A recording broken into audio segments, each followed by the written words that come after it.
BJP JDS Dharmasthala ಯಾತ್ರೆಗೆ ಮುಖ್ಯಮಂತ್ರಿ ಸಿದ್ದರಾಮಯ್ಯ ತಿರುಗೇಟು ಕೊಟ್ಟಿದ್ದಾರೆ. ಪ್ರಕರಣದಲ್ಲಿ ಉನ್ನತ ಮಟ್ಟದ ತನಿಖೆ ಅಗತ್ಯತೆ ಇಲ್ಲ. ಧರ್ಮಸ್ಥಳದ ಮೇಲೆ ಅನುಮಾನದ ತೂಗುಗತ್ತಿ ಇದೆ. ಅದನ್ನು ನಿವಾರಿಸಲು ತನಿಖೆಯನ್ನ ಮಾಡ್ತಿದ್ದೇವಷ್ಟೇ. ಸಿದ್ದರಾಮಯ್ಯ ಹರಿಹಾಯ್ದಿದ್ದಾರೆ. ಬಿಜೆಪಿ ಮತ್ತು ಜೆಡಿಎಸ್ನ ಧರ್ಮಸ್ಥಳ ಚಲೋಕ್ಕೆ ಸಂಬಂಧಪಟ್ಟಂತೆ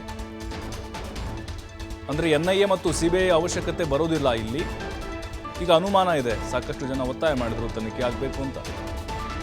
ಅಂದರೆ ಆ ಸತ್ಯಾಸತ್ಯತೆ ಹೊರಗಡೆ ಬರಲಿ ಅನ್ನುವಂಥ ಉದ್ದೇಶಕ್ಕೆ ತನಿಖೆಯನ್ನು ಮಾಡಿಸ್ತಾ ಇದ್ದೇವೆ.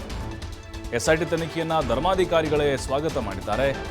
ಬಿಜೆಪಿ ಕೂಡ SIT ತನಿಖೆಯನ್ನು ಸ್ವಾಗತ ಮಾಡಿತ್ತು. ಆರಂಭದಲ್ಲಿ ತನಿಖೆ ವೇಳೆ ರ್ಯಾಲಿ ಮಾಡಿದರೆ ಅದರಲ್ಲಿ ಅರ್ಥ ಇದೆಯಾ? ಬಿಜೆಪಿ ರಾಜಕೀಯಕ್ಕೆ ಈ ರ್ಯಾಲಿಯನ್ನು ಮಾಡ್ತಾ ಇದೆ. ಡೋಂಗಿಗಳು ಮಾತ್ರ ತಮಗೆ ಬೇಕಾದ ರೀತಿ ಮಾತಾಡ್ತಾರೆ. ನಾವು SIT ತನಿಖೆಯಲ್ಲಿ ಮಧ್ಯ ಪ್ರವೇಶ ಮಾಡುವುದಿಲ್ಲ, ಯಾವ ಒತ್ತಡವನ್ನು ಹೇರಿಲ್ಲ, ಸಮಯ ನಿಗದಿ ಮಾಡಿಲ್ಲ. ಬಿಜೆಪಿನವ್ರಿಗೆ ಧರ್ಮನೂ ಗೊತ್ತಿಲ್ಲ, ಜಾತಿ ಕೂಡ ಗೊತ್ತಿಲ್ಲ. ಮೈಸೂರಿನಲ್ಲಿ CM ಸಿದ್ದರಾಮಯ್ಯ ತಿರುಗೇಟನ್ನು ಕೊಟ್ಟಿದ್ದಾರೆ. ಸತ್ಯ ಹೊರಬರಬೇಕಲ್ಲ, ನಾವು ಸತ್ಯ ಹೊರಬರಬೇಕು ಅನ್ನೋ ಕಾರಣಕ್ಕೋಸ್ಕರವಾಗಿ SIT ಮಾಡಿರ್ತಾರೆ. ಸತ್ಯ ಗೊತ್ತಾಗಬೇಕಲ್ಲ. ಅದರ್ವೈಸ್ ಧರ್ಮಸ್ಥಳದ ಬಗ್ಗೆ ಗತಿ ಇರ್ತದೆ. ಯಾವಾಗ ಈ ಅನುಮಾನ ಇದೆಯಲ್ಲ, ಸಂದೇಹ ಇದೆಯಲ್ಲ, ಇದನ್ನು ಹೋಗ್ಲಾಡಿಸ್ಲಿಕ್ಕೋಸ್ಕರವಾಗಿ SIT ಮಾಡಿದ್ದಾರೆ. ಆಮೇಲೆ ಆ ಫಿರ್ಯಾದಾರ ಕೋರ್ಟ್ ಮುಂದೆ ಹೋಗಿ 164 ಸ್ಟೇಟ್ಮೆಂಟ್ ಮಾಡಿದ್ದಾರೆ. 164 ಸ್ಟೇಟ್ಮೆಂಟ್ ಮಾಡಿದ್ದಾರೆ ಮ್ಯಾಜಿಸ್ಟ್ರೇಟ್.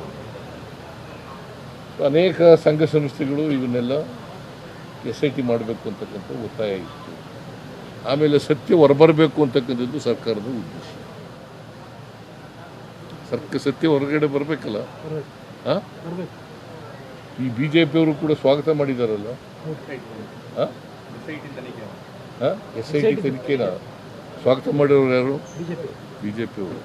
ಇದು ರಾಜಕೀಯಕ್ಕೋಸ್ಕರ ಬಳಸ್ಕೊತಾ ಇದ್ದಾರೆ ಹೊರತು ಧರ್ಮಸ್ಥಳದ ಇದನ್ನ ಇಶ್ಯೂನ ಬೇರೆ ಯಾವ ಉದ್ದೇಶನೂ ಇಲ್ಲ. ಸರ್, SITಗಿಂತ ಬೇರೆ ತನಿಖೆ ಆಗಬೇಕು ಅನ್ನೋ ಪ್ರೆಷರ್ ಕೂಡ ಬಿಜೆಪಿ ಮಾಡ್ತಾರೆ. ಅಂದರೆ ಉನ್ನತ ಮಟ್ಟದ ತನಿಖೆ ಆಗಬೇಕು, NIA ವಹಿಸಬೇಕು, ಆ ಥರನೂ ಕೇಳ್ತಾ ಇದೆ ಬಿಜೆಪಿ. ಅವರು ಯಾವಾಗ ಕೇಳ್ತಾ ಇದೆ CBIಗೆ ಯಾವತ್ತರ ಕೊಟ್ಟಿದ್ದಾರೆ. ಅವರು